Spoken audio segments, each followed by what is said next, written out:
Agora, pessoal, agora a gente vai começar a gravar sobre as instruções do RISC-V. Então, eu vou começar a falar um pouco sobre quais são as instruções e como trabalhar e como fazer o processador RISC-V funcionar e como que vocês vão programar o processador RISC-V. Então, nosso foco agora nesse trecho é aprender um certo conjunto de instruções, um pouquinho de exemplo deles e como a gente começa a expressar o que a gente quer, os nossos programas, no processador RISC-V, tá bom? Primeira coisa que eu vou falar para vocês é sobre os registradores do RISC-V. Eu vou voltar um pouco nessa tabela depois. A gente vai pegar um pedaço mais simples dela, depois a gente vai voltar com mais detalhes, mas tem algumas coisas bem importantes para a gente começar a falar. Eu tenho um registrador chamado Zero. Na verdade, isso aqui é um alias, quer dizer, é o apelido dos registradores, depois a gente vai ver os nomes corretos dele. Eu tenho um registrador que se chama Zero. Esse registrador é fixo no valor zero, você pode ler dele, ele sempre vai te retornar zero.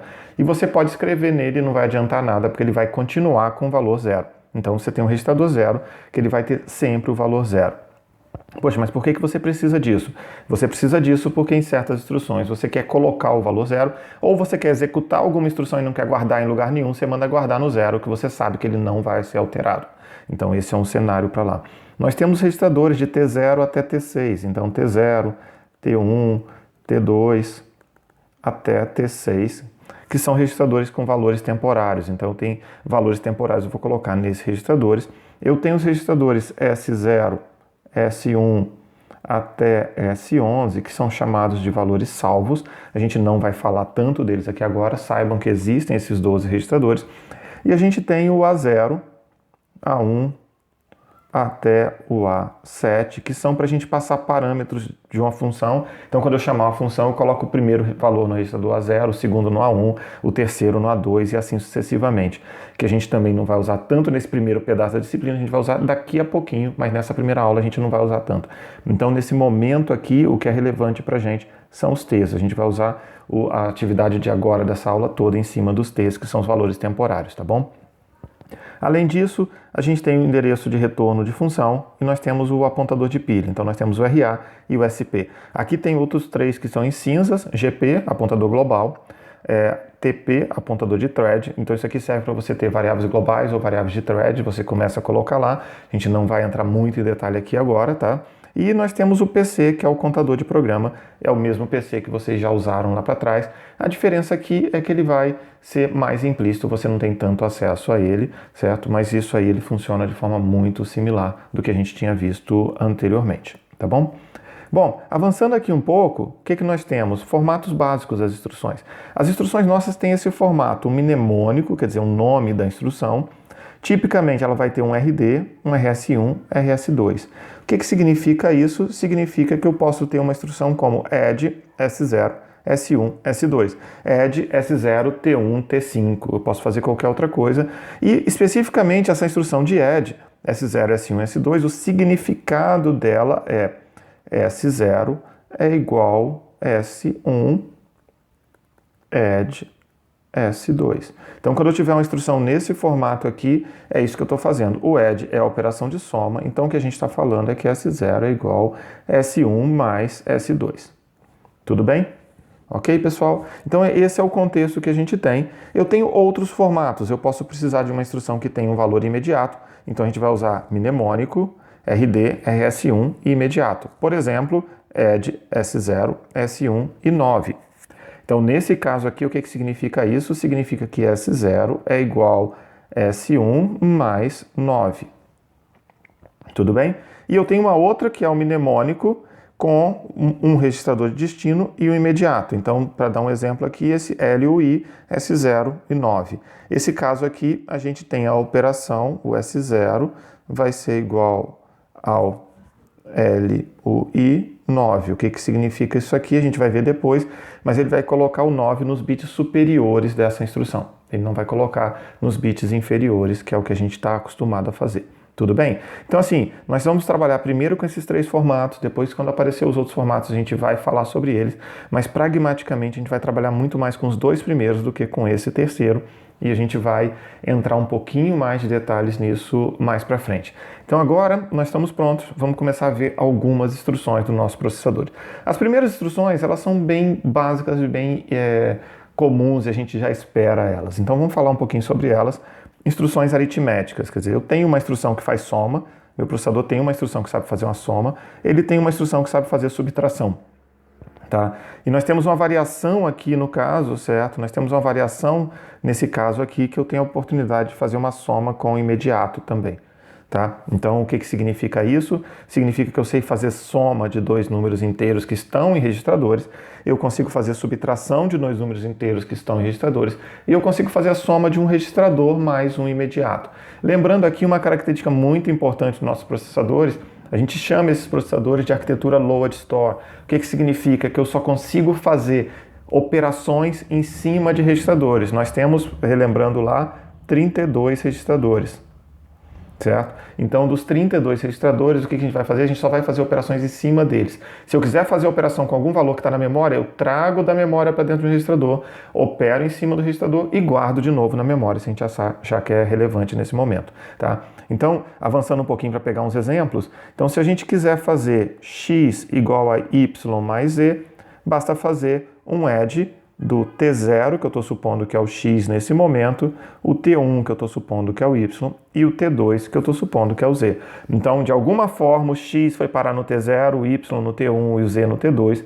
Na realidade, o y foi para o T1, o z no T2, eu fiz a soma deles, guardo esse valor no T0, e aí o T0 vai ser colocado ali no x, na memória, se for o caso novamente. Tá bom? Então, esse é o formato que a gente está trabalhando. Se eu quiser fazer x igual a x mais y, eu posso fazer add T0, T0, T1. Então, assim, eu posso repetir um registrador aqui sem problema. Se eu quisesse fazer x igual a x mais x, eu faria add T0, T0, T0. Então, é x igual a x mais x, certo? Aqui, só relembrando, a primeira vírgula é onde tem o igual, a segunda vírgula é onde teria a operação. Nesse caso aqui é uma soma. Posso fazer uma outra versão aqui, x igual a y mais 7, então nós temos o x no T0, o y no T1 e o 7 avulso. Olha agora que eu tenho que usar o ADDI, tá vendo? Eu tenho que usar o ADDI aqui. Então esse é o nosso exemplo, eu vou usar o ADDI porque eu tenho 7, que é um imediato. Então toda vez que eu tenho um número, eu vou usar o imediato, eu boto a letrinha I ali no final, tá bom? Nós temos aqui do outro lado para fazer a subtração, então x igual a y menos z, usa mais ou menos a mesma lógica, T0, T1, T2, aqui entre o primeiro tem o igual e a gente vai ter um menos aqui, que é a operação de subtração que a gente quer fazer. Tá? X igual a x menos z, o que nós vamos fazer então? Nós vamos pegar então T0, T0 e T2 aqui, tudo bem? E aí nós temos um outro que é um pouquinho diferente, já está até marcado aqui para vocês. X igual a y menos 7, nós não temos o sub-i. Alguém deve ter se perguntado, cadê o sub-i? Por que eu não tenho? A gente não precisa de um sub-i, porque para fazer x igual a y menos 7, eu posso fazer então x igual a x, isso aqui é equivalente a x igual a y mais menos 7. E aí eu uso a DDI, que está aqui, T0, T1 e o menos 7 como outro elemento. Então a gente não tem o sub-i, tá bom? Esse é um erro comum. No fundo, alguns montadores até trabalham, deixa você escrever o sub-i e simplesmente troca para você, mas depois a gente prefere sempre escrever numa instrução que o processador consegue entender, tá bom? Ok, pessoal? Então esse é o primeiro lote de instruções. Vamos passar para o segundo lote agora? Vamos fazer agora o que a gente tem aqui, que são as operações e instruções lógicas. Vocês já viram o exclusivo já é conhecido de vocês, o ou e o and. E nós temos a versão com imediato de cada um deles, tá? Então, é uma característica interessante desse processador, é que você aprende quase que metade das instruções, bota um i na frente e aprendeu o dobro delas, tá? Então, lembrando, a gente tem essa variação com i aqui, é só você saber como é a instrução original e a versão com i vai ser vista logo na sequência para vocês, tá bom?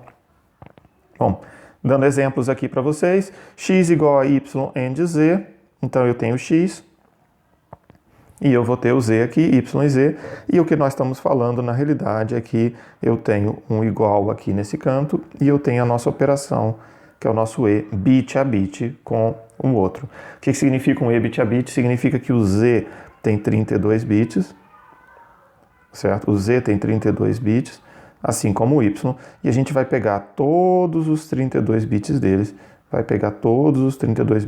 vai fazer um e bit a bit deles, e vai colocar no nosso x, que também tem 32 bits. tá bom?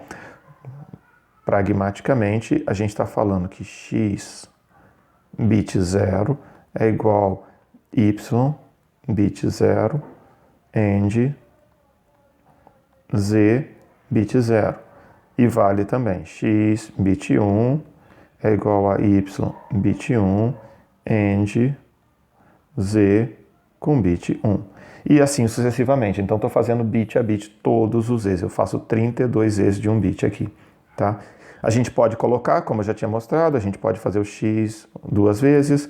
Então, aqui eu tenho um AND T0, T0, T1, porque eu quero fazer o x AND y. E a gente pode também, novamente, aparecer com o imediato. O imediato pode aparecer aqui sem muita preocupação para a gente. Então, nós temos aqui, olha, o imediato aqui para a gente poder trabalhar. Tá? Lembrando que esse imediato ele vai ser feito com o T1, que é o Y, então ele vai ser colocado em 32 bits. A gente vai falar um pouquinho mais sobre isso depois, mas por enquanto a ideia é que eu vou usar esse imediato e considerando ele, que ele vai ser convertido para 32 bits. Tá? Pode fazer o exclusivo, então o exclusivo, novamente as nossas operações. Aqui eu tenho igual, aqui eu tenho XOR. Então nós estamos fazendo o T0 é igual a T1 XOR T2, ou exclusivo.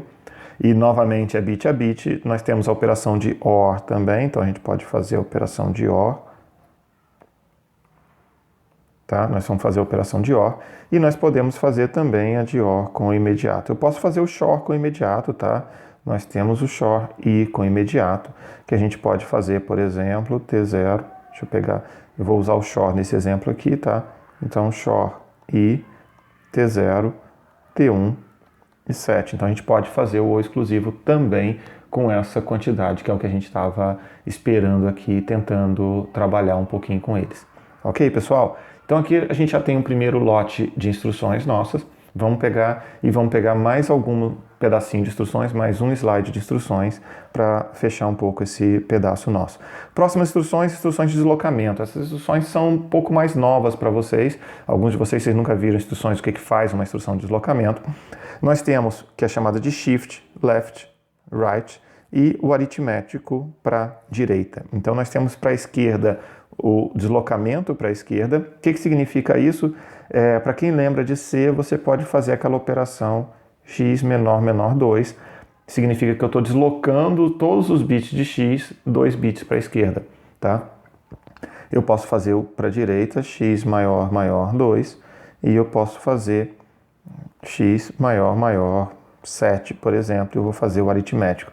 Esses dois caras aqui, eles são aproximadamente iguais, a gente vai falar a diferença deles daqui a pouquinho, tá bom? Eu vou mostrar nos exemplos como são a diferença deles e como todos os outros, a gente tem as versões de imediato deles. Então a gente vai ver aparecer a letrinha I aqui ao final, tá? Que a gente vai usar o imediato. Então, eu posso fazer, se eu tiver esse valor 2 aqui, eu estou usando o imediato. Se eu tiver-lo no registrador, eu estou usando essa versão de cima, tá? Então, aqui no caso dos shifts, é muito mais comum a gente usar a versão com I do que a versão convencional sem o I, tá?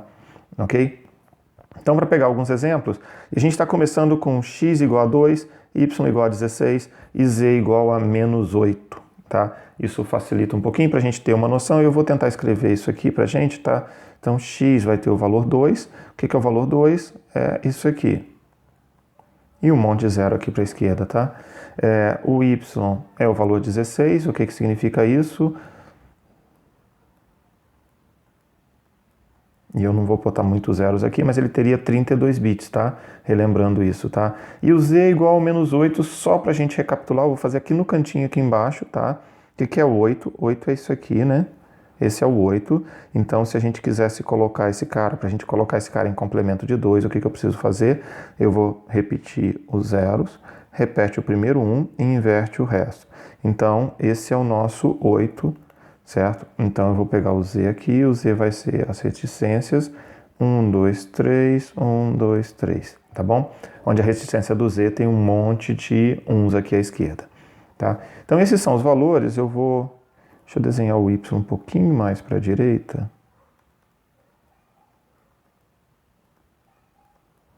Só para ele poder aparecer aqui e ficar direitinho, não atrapalhar tanto. Então, a gente está falando agora que eu vou colocar, olha, x é igual a x deslocado 5 bits para a esquerda. O que significa isso? Significa que eu tenho que deslocar o x 5 bits para a esquerda. Vamos pegar aqui a sintaxe, então, um SLTI, tá vendo? Então eu tenho um SLTI e o nosso x vai ser deslocado 5 bits para a esquerda. Eu vou continuar com 0 aqui e agora eu tenho que botar 5 bits. 1, 2, 3, 4, 5 e aí eu boto 1 aqui, tá? O que a gente aconteceu? Eu tenho zeros aqui para cá. O que nós temos aqui agora? Nós temos 1, 2, 3, 4, 5, 6 zeros à direita e eu tenho este elemento aqui. Então a gente tem o nosso 64. Esse é o valor nosso, tá? Então nós temos que o x agora, depois dessa operação, o nosso x ficou igual a 64, porque ele foi deslocado 5 bits para a esquerda. Bom, só apagar aqui para poder não confundir as próximas. Agora a gente está falando que x vai ser o y deslocado 3 bits para a direita, tá? Então agora eu vou pegar aquele mesmo y que está aqui em cima, tá vendo? Eu vou pegar esse y aqui que está aqui em cima e vou deslocar 3 bits para a direita. O que significa? Significa que eu corto 3 bits e a gente vai ter, então, aquele monte de zero. Um monte de zero aqui, né? Eu chego nesse 1 e ao invés de ter 4 bits lá, eu vou comer 3 deles, então eu vou fazer só isso. Então aqui, enquanto o x estava com 64, o x agora virou 2, tá? Porque ele foi esse cara que fez a operação, tá? Então essa daqui veio para cá. E agora nós temos aqui, então, olha, eu tenho o x, o y e o imediato ali, que é o 3. Tá? O que aconteceu até agora? Até agora não apareceu muita diferença para a gente, mas agora a gente vai falar da versão de aritmética. O que acontece? Eu queria chamar a atenção para o z. O z ele tem um monte de bit 1. Eu vou botar desse jeito, né, para ficar fácil da gente entender. E aí ele tem esse 0. O que acontece se eu deslocar os bits dele para a direita, logicamente? A gente tem que pensar um pouquinho, até agora a gente viu já no nosso exemplo, nesse primeiro caso aqui, que os bits novos, os 5 bits novos aqui, são zeros. Então se eu deslocar esse cara aqui para a direita e colocar, no caso, 2 zeros aqui do lado esquerdo, lembrando que o primeiro bit mais à esquerda aqui indica que ele está negativo, porque ele está em complemento de 2 e eu sei que esse bit está negativo, certo? Então, se eu fizer isso, eu vou transformar esse número aqui num número positivo, que não é o que a gente queria. Então, quando a gente fala que é fazer uma operação de deslocamento para a direita aritmética, o que a gente está falando é que esse último bit aqui vai ser replicado. Então, como ele é 1, eu vou colocar 2 uns, e depois eu continuo com os outros bits do jeito que eles estavam, tá? E a gente vai colocar os 3 e eu vou deslocar 2 para a direita, então vai aparecer só esse cara aqui, tá? Então, assim, para deslocar para a direita, a gente vai trabalhar com ou lógico ou aritmético. A diferença entre o lógico e o aritmético é que o lógico sempre coloca o valor 0, então esse cara aqui, que é lógico para a direita, ele sempre coloca o 0. O aritmético para a direita, ele pode colocar o 0 ou o 1 de acordo com o bit lá. Então, ele replica o último bit, tá? Esse último bit está 1, ele vai colocar 1. E o último bit está 0, ele vai colocar 0. A gente poderia ter feito SRAI aqui em cima e o resultado daria idêntico, porque a gente sabe que o primeiro bit está com 0 lá no outro ponto, tá bom? Então, esse é o contexto que a gente tem nesse momento aqui, tá? Então, o que a gente fez aqui nesse caso? Então, a gente teria o x igual a um monte de 1, reticências 0, tá bom? Se a gente quiser convertê-lo de volta para o número, para checar o que ele é, né? Ele é um número negativo, né? Então, a gente vai repetir o primeiro até chegar ao primeiro 1 e inverte todos os demais bits. Então, a gente fez esse cara aqui, é o nosso menos 2. Tá bom? Então ele é o menos 2. O que significa isso? Eu desloquei 2 bits para a direita, eu fiz ele operar com menos 2. E aí deixa eu mostrar para vocês uma coisa interessante, né? Nós deslocamos 5 bits para a esquerda e nós fizemos o número ficar equivalente a multiplicá-lo por 2 à quinta. Nós deslocamos para a direita, isso aqui é equivalente a dividir por 2 à oitava. E aqui é equivalente a dividir por 2 ao quadrado. Então, deslocamentos para a direita equivale a dividir pela potência de 2. Deslocamentos para a esquerda equivalem a multiplicar pela potência de 2. A gente tem que tomar cuidado que se eu deslocar muito para a direita eu posso perder bits, né? Que se eu deslocar muito para a esquerda eu também posso perder bits. Então, a gente está falando aqui de números pequenos que eu estou colocando, mas Imagina um cenário onde eu tenho bits por aqui, né? E eu tenho 2 bits aqui e eu mando deslocar para a esquerda um pouco mais. Se eu deslocar, se eu estiver considerando esse cara sinalizado, se eu fizer um deslocamento de 2 aqui, eu já fiz alguma bagunça porque eu troquei o sinal dele. E não é desse sentido, então não posso falar que ele está sendo multiplicado. Então assim, dado o limite dentro das restrições de tamanho de bits, deslocar para a esquerda significa multiplicar por uma potência de 2. Deslocar pela direita significa dividir por uma potência de 2. Ok, pessoal? Então a gente vai parar por aqui agora e depois eu volto para vocês para falar um pouquinho sobre instruções de memória e a gente começar a trabalhar um pouquinho com alguns programas. Falou? Até mais então, pessoal.